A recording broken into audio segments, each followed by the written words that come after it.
everybody, it's Star Wars Dude 2000 and Cameron Scott with the Slasher Club, and tonight we will be doing Stage Fright, where I'd like Cameron to take charge of this one since he was the one that picked the movie this time. Yeah, it's a 1987 film. It has a Italian director. I believe the director is someone that studied under Dario Argento. And it's a slasher film, and it takes place in a small, not small, a medium-sized stage auditorium area, and it is about a musical involving a serial killer, and one of the characters, named Alicia, she has a problem with her ankle. Long story short, she goes to the hospital, and the hospital turns out to be an insane asylum where there is actually a real serial killer at the place. And he ends up back at the auditorium where he picks off the cast and crew one by one, and in actually a fairly entertaining fashion. So, Yeah.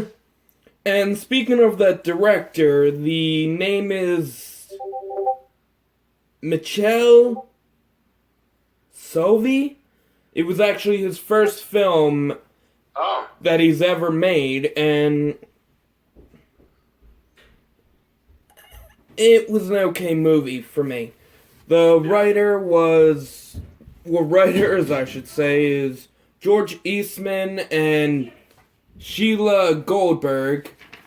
The music was done by Simon Boswell, Guido Agnelli, and Stefano Manetti. And it was... so yeah, but for me, it had some good camera angles during the movie, except the multiple first-person shots of the stairs as they're running on the catwalk. But other than that, story was good. The beginning of the movie was a huge pain in the ass for me. Due to, they didn't have a beginning score. All you heard was a cat screaming or cat yowling. And I don't know, that just threw me off with the whole no opening theme. Yeah. It definitely has some pacing issues, especially within the first act of the film.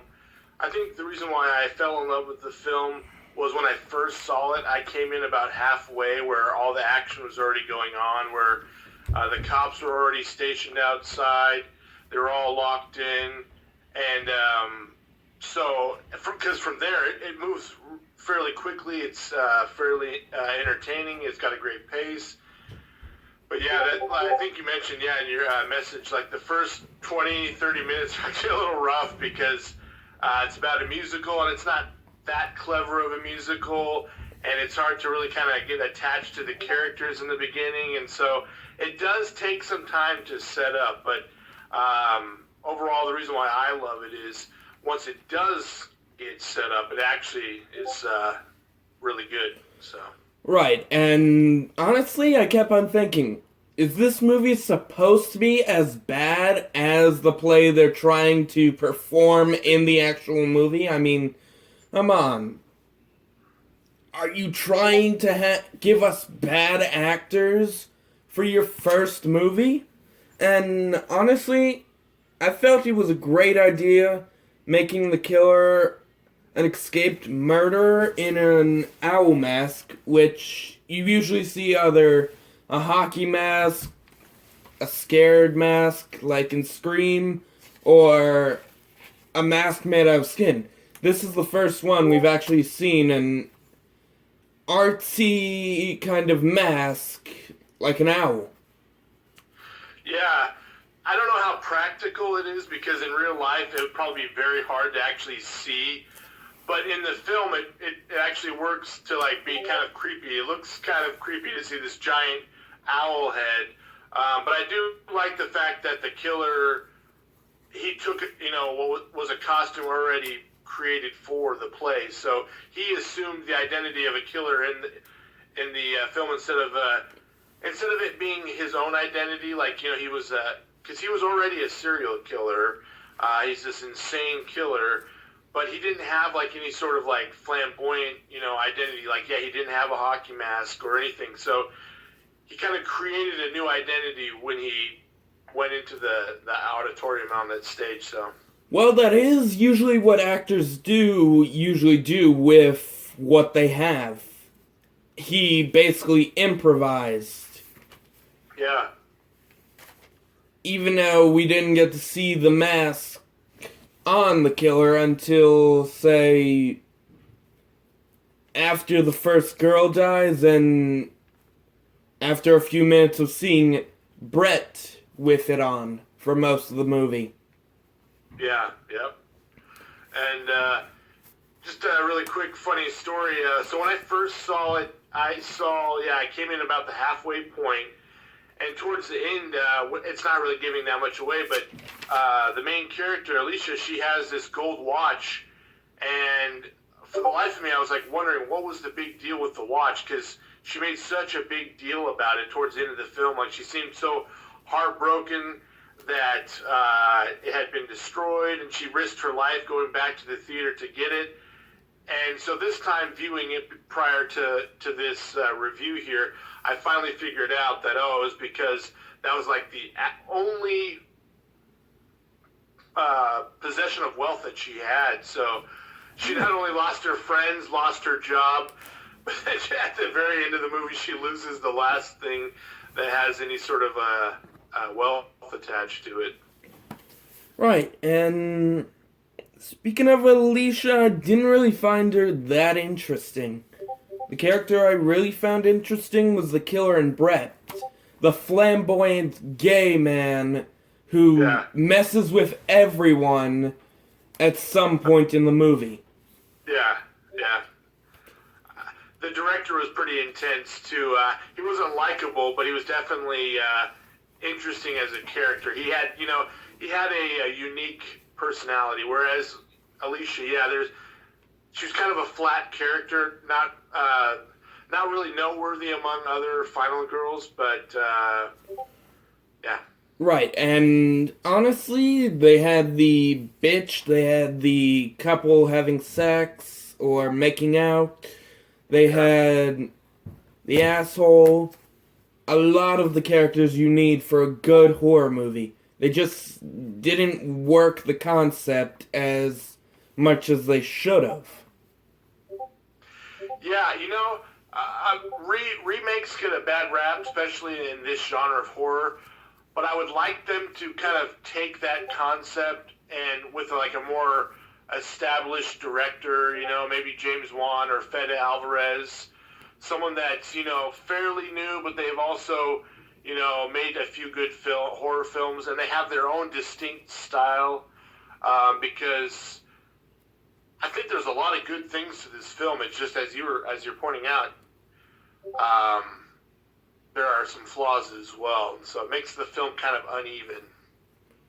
Right, and going on a different note, I actually got the names of the two actors that played the main killer, which one was interesting. It was the actual actor for Irving Wallace is Klein Parker, and the masked Irving is actually Luigi Montefiore.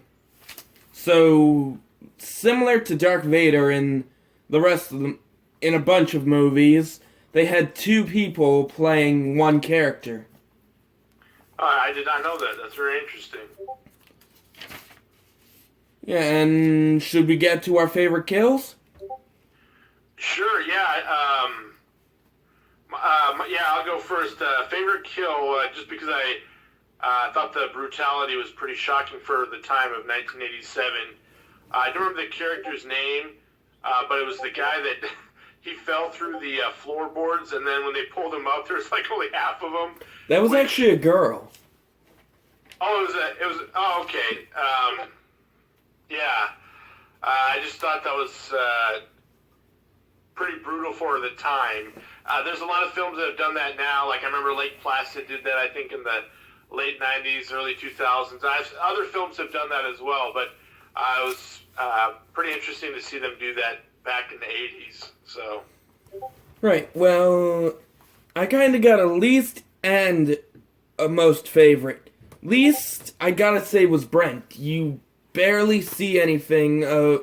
All you see is all these marks on his body after he was mistaken for the killer, but we don't really know how he died. Oh, yeah. I'd say multiple stab wounds, but seriously, all you see is the mask on him, and then as soon as they take the mask off, you just see these marks. I mean, you see the owl, you see Irving come after him when he's looking for the mask, and then he just leaves the story until later on. Yeah. Yeah. Wait, wasn't Brett the one that was in the costume that the director took the axe to, or? Yes, he was, but Okay. he was killed before the director took the axe to him. Oh, okay. I thought that the killer had set it up so that basically they killed one of their own, but okay, so You can kind of tell because there were multiple wounds, not just from an axe. yeah. And then my favorite was Mark, the guy that got... The killer grabs him through a window and then just through the door, takes a drill and drills right through his body. Yeah. Pretty bloody for a late 80s movie. Yeah. So this wasn't a kill scene, but my absolute favorite scene in the film, just because I like the way that it was shot, it's very stylized, is towards the end of the film. Alicia has the gun and she has the keys. She's trying to get out, and then the killer turns on the music, turns on the lights, and then Alicia sees that all the bodies are like displayed in this like artistic fashion, and the killer takes the head of the director, puts it on a mannequin, and it's just kind of, the killer is basically thinking like, oh, I'm done. This is, I just got to do a few touches here and there, and my work is complete. And then I just love the fact him sitting in the middle with that black cat on his lap. It was just, I don't know. I found that whole scene kind of nice and stylized.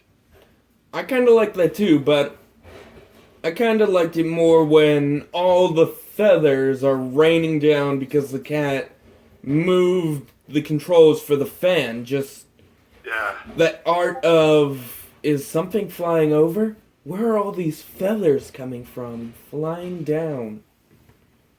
Yeah, for sure. Yeah, no, there was some really great scenes, and unfortunately they kept the best scenes towards the end, so unless you are a patient film viewer, I can see why a lot of people might be turned off by this film, because it does, again, have a very slow first half, and but I enjoyed the second half a lot, so for me, I say it's redeemed, but, to each their own. Nope, before we get to the ranks, I just realized I forgot something. I also wrote down the actor's name for Alicia, Barbara Kupitsky, and like Cameron said, I kind of felt she was an okay final girl, just... yeah. I didn't really like her. I couldn't really go with the story from her point of view, since they fire her, she gets a bit bitchy, and for most of the best parts of the movie, she gets knocked out, and that's it. And my least favorite part of the movie was just the ending. I forget the janitor's name or maintenance guy's name. I shot him in the right between the eyes, right between the eyes. Yeah, like it was a punchline or like a joke or something. Yeah. I mean, we get it. You don't have to keep on repeating the line. We get it, you're shocked, but seriously. Yeah. Yeah. Um, it's definitely missing the mastery that Dario Argento has with his films. It's definitely an amateur work, but yeah. So, let's get down to the ratings. I feel I'd rate it, because it's not that good to me, so I guess I'm rating it about a 5.5. Out of 10? Yes. I'd put it at a 7, again, just because the second half for me is a lot, makes up for some of the errors of the beginning, but I also do recognize that it is a flawed film. That's me. I happen to love flawed films, so. Okay, so what should we do next week? I picked this week. We'll go back to you. You can. I was thinking maybe a movie that I just saw, The Collector, and maybe its sequel, The Collection. Oh, okay. Yeah, that's great. Yeah, I like both of those films, so I would love to discuss. If you want to do a joint, a review. I'm sure we'd have plenty to discuss for both films. Or if you just want to talk about the first film. I think we should do both. Okay. I'm totally down for that, yeah. Okay, when should we do it? Should we do it same time next week? Yeah, I'm starting to get into the rhythm of things, so, yeah. Okay, so thank you guys for watching.